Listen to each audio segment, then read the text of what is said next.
అండి, welcome to my channel Durgam family vlogs. ఎలా ఉన్నారు అందరూ? అయితే చాలా బాగున్నాం. ఇవాళ నేను చేసే రెసిపీ వచ్చేసి చికెన్ మెంతి కూర. అంటే చికెన్ మెంతి ఇగురు అని కూడా అంటారు, మీ ఇష్టం, మీరు అలా కావాలనుకుంటే అలా. అండ్ నేను చేసేది కొంచెం అంటే నా స్టైల్లో నేను చేస్తున్నాను. మీకు ఎలా అనిపించింది ఏంటి అని చెప్పేసి నాకు కామెంట్ చేయండి. And please like, share and subscribe చేయడం మర్చిపోవద్దు. అండ్ ఫస్ట్ ఆయిల్ వేసుకొని ఆనియన్స్ వేసి కొంచెం అవి మగ్గిన తర్వాత పింకిష్ కలర్ వచ్చిన తర్వాత మెంతి, మనం మంచిగా వాష్ చేసుకున్న మెంతిని ఇందులో వేసుకోవాలి. మెంతిని వేసుకొని ఆ తర్వాత కొంచెం పచ్చిమిర్చి, ఒక 4-5 పచ్చిమిర్చి చిలికలాగా చేసుకొని ఇందులో వేసుకొని బాగా ఫ్రై చేసుకోవాలి ఆయిల్లోనే. అప్పుడైతేనే మనకి ఆ చేదు వాసన పోతుంది. మెంతి కొంచెం చేదు వాసన వస్తుంది కదా, అలా. ఇప్పుడు అది మగ్గేటప్పుడు కూడా మనకి కొంచెం చేదు వాసన వస్తుంది, కానీ అదంతా పోయిన తర్వాత ఒక మంచి అరోమా వస్తుంది. And we can enjoy it అన్నమాట.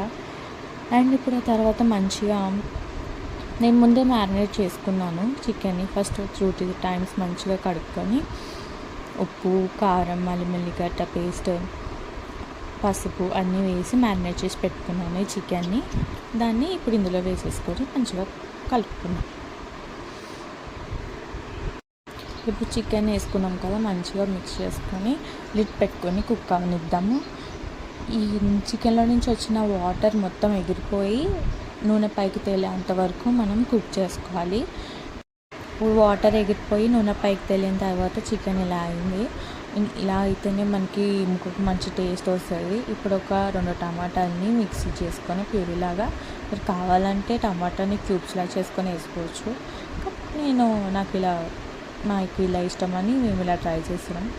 అండ్ ఆ తర్వాత టమాటా పేస్ట్ వేసుకొని మంచిగా మిక్స్ చేసుకొని కొంచెం సేపు అలా కుక్ అవనివ్వాలి, లిడ్ క్లోజ్ చేసుకొని. అండ్ కుక్ అయిన తర్వాత చూసారా ఎలా వచ్చిందో గ్రేవీ. అంటే కొంతమందికి ఉంటుంది కదా, ఇప్పుడు నేను చికెన్ కర్రీ తింటాను కానీ మరి గ్రేవీలా ఉండకూడదు, కానీ అలానే మరీ దగ్గరగా కూడా ఉండకూడదు, అలా ఆ టైప్లో అన్నమాట ఇది.